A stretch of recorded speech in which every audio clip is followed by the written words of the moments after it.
So this nurse kind of goes crazy and just starts killing her patients. Now the nurse's name is Elizabeth. And Elizabeth is around 40 years old when this story starts, and she's living in Ontario, Canada. Now Elizabeth, she's got all kinds of problems. She's struggling with addiction issues and relationship issues and mental health issues. Life is just not going well for her. But then, one day in 2007, she gets a little bit of hope. She gets hired at a nursing home to take care of elderly people. And this is great for her. I mean, it's a good job with good pay. However, a few days after being hired, things start to go south. Because Elizabeth, she's taking care of this 87-year-old dementia patient, and suddenly she starts hearing a voice. She's thinking, oh, maybe this is like a demon, or maybe this is some sort of god. But this voice is telling her to kill this patient. And so Elizabeth gets an insulin pen and she injects the patient with a really high dose of insulin. Then she leaves the room and she kind of just leaves her there to die. Now the other nurses, they notice something's wrong with this patient and they stabilize her, and luckily she ends up surviving. And of course, no one suspects Elizabeth did anything wrong, plus the patient has dementia, so it's not like she can snitch. So then Elizabeth decides to do it again. One day at work, she's working with another elderly patient with Alzheimer's, and Elizabeth, she finds this patient really annoying. Like, he doesn't know where he is, he's been calling out for his wife all night.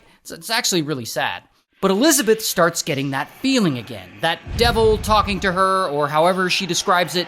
And so she gets an insulin pen and she comes back and she injects the guy with 50 units of insulin, which is actually double the dose of the last time that she tried to kill a patient. The next day, the staff finds this man passed away in his bed. And again, no one sees anything out of the ordinary. Elderly patients pass away all the time, so no one suspects Elizabeth. So a few months later, she does it yet again. She unalives another patient in the exact same way as the previous one. But then, she stops. Like, no more murders for a while. However, that doesn't stop her from talking about it. Like, she feels like she's just gotta tell people. Like, one day she confesses to her girlfriend, just like randomly, like, hey, I killed 2 people at work. And her girlfriend is like, yeah, don't do that again or I'll call the police. And that's just kind of the end of the conversation. Like, it just never comes up again. Weird asses. Elizabeth also confesses to a nursing student what she did. But when the nursing student threatens to report her, Elizabeth convinces her that no one will believe her. So the nursing student ends up not reporting the confession to anyone. And about 2 years go by. Elizabeth decides to get back in the game. So she's back at work, taking care of a dementia patient, and this patient is apparently being difficult and stubborn and refusing to take her meds and all that. So Elizabeth starts feeling that anger or hearing those devil voices or whatever it is, and that is when she snaps. And she gives this woman an overdose of insulin, and the woman dies. A few weeks later, Elizabeth does it again. And this patient isn't being difficult or doing anything wrong at all. But Elizabeth sees her laying there quietly, and she feels like she needs to die. So later that night, she injects her with a massive dose of insulin, and that's it for her. While all this is happening, Elizabeth feels a lot of pressure from her job. I guess she finds it stressful to be in charge of so many patients. So to help her with the stress, she turns to painkillers. How does she get these painkillers? Well, she starts stealing them from work. Like, she'll steal them from the drug supply, sometimes she'll steal them from her own patients, sometimes she'll steal them from dead patients. But she gets her drugs, and they relax her and they get her through her shift. And about 2 more years go by. And it's now 2013. And once again, her weird anger issues, devil voices thing comes back and starts telling her to kill again. And she decides to unalive another patient at work. So she injects this 90-year-old patient with insulin multiple times. And she gives her a bunch of insulin. In fact, she gives her so much that this patient starts to have a seizure before she, unfortunately, dies. So this death, I think due to the seizure of it all, is actually a traumatic experience for Elizabeth, and she finally starts to feel guilty about what she's been doing. So she drives to her pastor's house, because I guess she's religious. So she's at this pastor's house, sitting at his kitchen table, talking to him and his wife, and she confesses yet again to what she did. I guess she's like, I just killed someone with insulin. And the pastor and his wife, they aren't sure whether to believe her. So instead of reporting her, they decide to just pray for her and tell her, if you murder anyone else, we're going to report you to the police. And that's it. Elizabeth leaves, and I guess they just forget about it from there. But then, in 2014, boom, the nursing home finally fires her.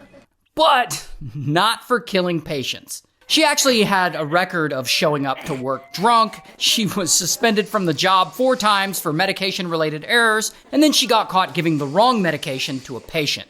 She's apparently a whole-ass mess, so the place fires her. But whatever, that's not gonna stop Elizabeth, because she's still got those weird devil voices going on in her head. So she gets a few gigs, working part-time at some other elderly care facilities and at one patient's home. And at some of these places, she, of course, unalives 3 more patients with insulin. Now, at one point, she's working at a care facility and a pharmacist delivers 4 bags of painkillers to the place. And Elizabeth is the one to accept them. Now, she's not about to let these painkillers go to waste. No. So she doesn't log them as received, and instead she takes them home and she takes a bunch of them and she actually ends up overdosing and she ends up in the hospital.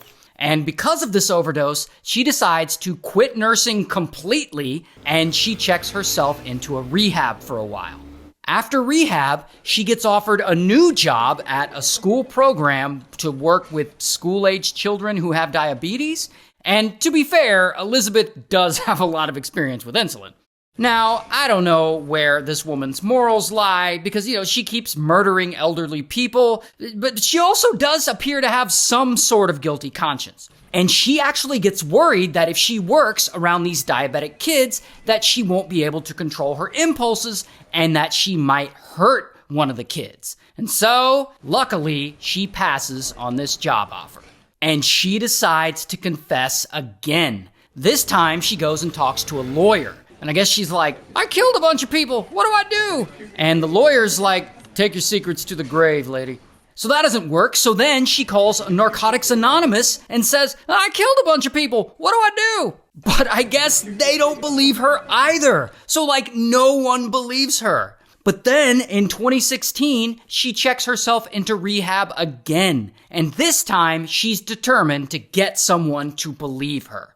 So for the next 20 days while she's there, she confesses her crimes to anyone who will listen.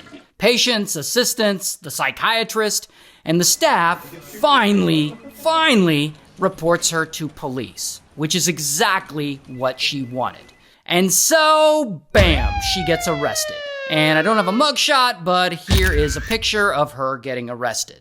And ultimately, she pleads guilty to murdering 8 people, and she's sentenced to life in prison.